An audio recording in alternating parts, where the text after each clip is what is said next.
Hey, thanks for checking in. It's Tuesday morning about 7 o'clock. Real quick, this is a video more for people who want to learn a little bit more about long-range forecasting. We're going to focus on the stratosphere, which is basically way up in the atmosphere, so it's above where our weather is. And what happens in the stratosphere impacts what happens below, which is pretty important. So right now, we're in late October, obviously, and this just shows basically the temperature analysis way up in the atmosphere, okay, 50 millibars, so it's way up there, way above where planes fly. And as you can see here, there's some warming beginning to start. And when you have warming of the stratosphere, warm air expands, so it basically compresses the troposphere below. We live in the troposphere.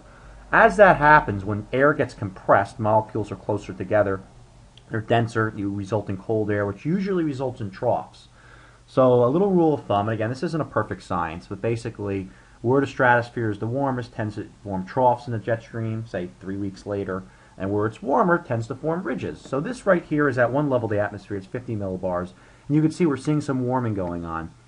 If I fast forward to the forecast out 240 hours, you can see that warming is still forecasted to go on. Looks very similar, if not identical, to the image at 24 hours away. Now it's a little bit lower in the stratosphere, almost at the troposphere. Let's go down a little bit. You can see, again, that same pattern. So we can see evidence of the whole entire stratosphere starting to warm, even at the far reaches of the upper levels, which is 10 millibars. You can see there's some warming going on here in eastern Siberia. So this might have an effect on our October weather pattern. Again, it's not going to be I don't think it's going to be a major stratospheric warming event. That would be more inclined to happen in December, January, February, and that's really what gives us our big cold outbreaks. But basically, in the wintertime, when you have these stratospheres warming, this is a good image. You can see this is the polar vortex right here. Okay, as the stratosphere warms, it puts stress on this vortex. You could see eventually it could actually result in the splitting of the vortex, and a lot of cold air comes down to both, say, either Asia or North America, and that gives us our big cold outbreaks.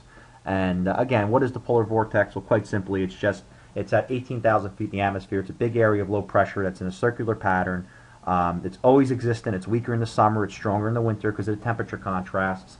Once you put stress in this polar vortex, that's when you can see pieces break off and give us very, very cold weather. If you read my winter outlook, you noticed that I said low sun activity leads to buildup of ozone in the upper levels of the atmosphere. And you can see the ozone buildup here in that same area that we're seeing that stratospheric warming. So that goes hand in hand. And again, when you have an active sun, which we don't have, it breaks down this ozone, so you don't have this warming that you're seeing in the stratosphere. So basically, we have to keep an eye on this. I think it could have implications down the road, say second to third week in November, and giving us some colder weather. I think if you think about it, what could end up happening is you end up seeing a trough develop here south of the Aleutian Islands. You see a ridge pump up here, and then you see another trough develop on the east coast. That could be the evolving pattern.